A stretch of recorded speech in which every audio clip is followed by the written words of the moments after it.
Assalamualaikum warahmatullahi wabarakatuh. Berikut video ini merupakan tugas ujian akhir semester mata kuliah Lembaga Keuangan Syariah lainnya tahun ajaran 2020-2021 dengan tema zakat. Perkenalkan, nama saya Anisha Maulida, NIM 1931011 dari kelas Perbankan Syariah 4C. Yang pertama, pengertian zakat. Zakat berasal dari bahasa Arab yang merupakan bentuk dari kata zakah yang berarti suci, baik, berkah, tumbuh, dan berkembang. Sedangkan menurut istilah yaitu zakat adalah sebagian harta yang wajib dikeluarkan kepada orang yang berhak menerimanya karena telah memenuhi persyaratan yang telah ditetapkan. Zakat merupakan salah satu rukun Islam dan menjadi salah satu unsur pokok tegaknya syariat Islam. Oleh karena itu, hukum zakat adalah wajib atas setiap muslim yang telah memenuhi syarat tertentu. Yang kedua, macam-macam zakat, yaitu ada dua, zakat mal dan zakat fitrah. Zakat mal yaitu zakat yang dikeluarkan seseorang muslim yang mencakup hasil perniagaan, pertanian baik berupa buah-buahan maupun biji-bijian, pertambangan, hasil laut, hasil ternak, harta temuan, emas dan perak. Masing-masing memiliki perhitungannya sendiri. Selanjutnya, zakat fitrah adalah zakat pribadi yang diwajibkan atas setiap muslim yang memiliki syarat-syarat yang ditetapkan, ditunaikan pada bulan Ramadan sampai menjelang salat sunnah Idul Fitri. Selanjutnya, syarat-syarat wajib zakat. Yang pertama muslim, kedua akil balik, yang ketiga milik sempurna. Maksudnya, harta tersebut berada dalam kekuasaan secara penuh dan dapat diambil manfaatnya secara penuh. Harta tersebut didapatkan melalui proses pemilikan yang dibenarkan menurut syariat Islam dan cara-cara yang halal.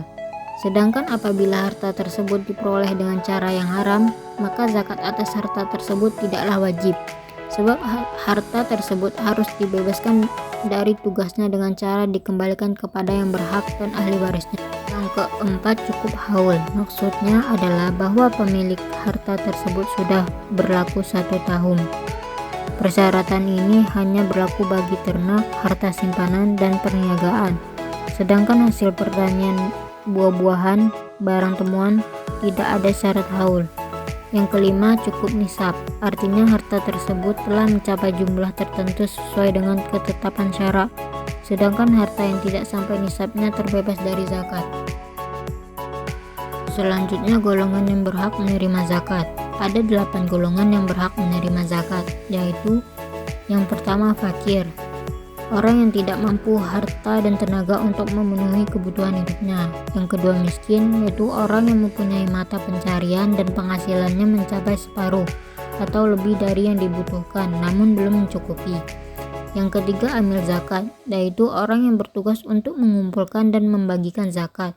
Yang keempat, mu'alaf, yaitu orang yang baru masuk Islam, yang imannya masih lemah dan membutuhkan bantuan untuk menyesuaikan diri dengan keadaan barunya. Yang kelima, hamba sahaya, yang ingin memerdekakan dirinya, mencakup juga orang-orang yang ingin memerdekakan budak atau untuk melepaskan muslim yang ditawan oleh orang-orang kafir. Yang keenam, garimin, yaitu orang yang berhutang dan tidak sanggup untuk membayarnya. Yang ketujuh, fisabilillah, yaitu orang yang sedang berjuang untuk menegakkan agama.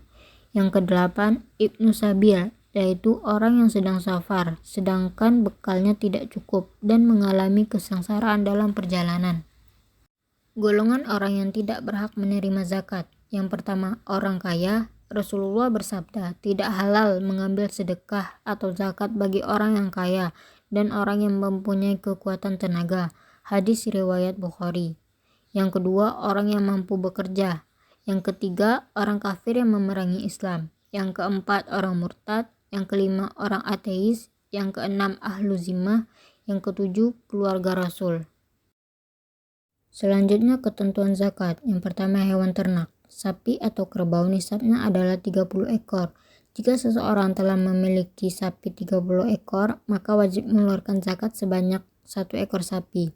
Kambing atau domba nisabnya 40 ekor. Maka jika seseorang telah memiliki kambing sebanyak 40 ekor, wajib mengeluarkan zakatnya sebanyak 1 ekor kambing.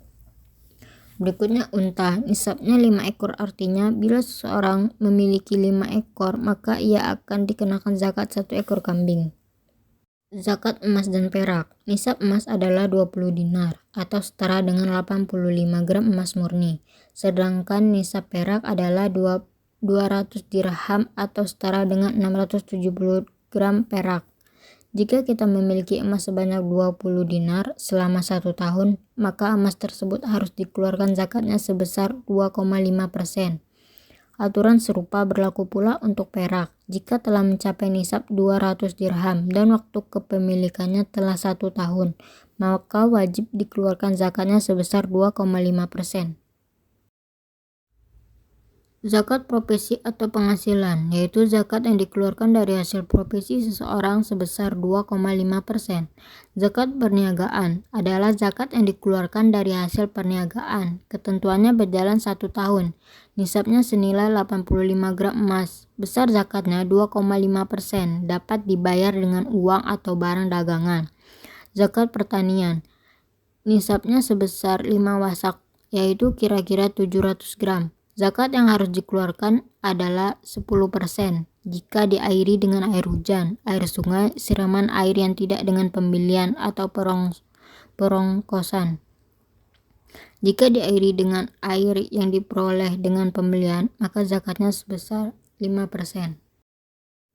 Hikmah zakat. Yang pertama, dengan berzakat berarti telah menjalankan salah satu rukun Islam yang mengantarkan seorang hamba kepada kebahagiaan dan keselamatan dunia dan akhirat. Yang kedua, merupakan sarana bagi hamba untuk mendekatkan diri kepada Sang Pencipta. Yang ketiga, membayar zakat akan mendapatkan pahala yang berlipat ganda, sebagaimana firman Allah dalam surat Al-Baqarah ayat 276, yang artinya Allah memusnahkan riba dan menyuburkan sedekah.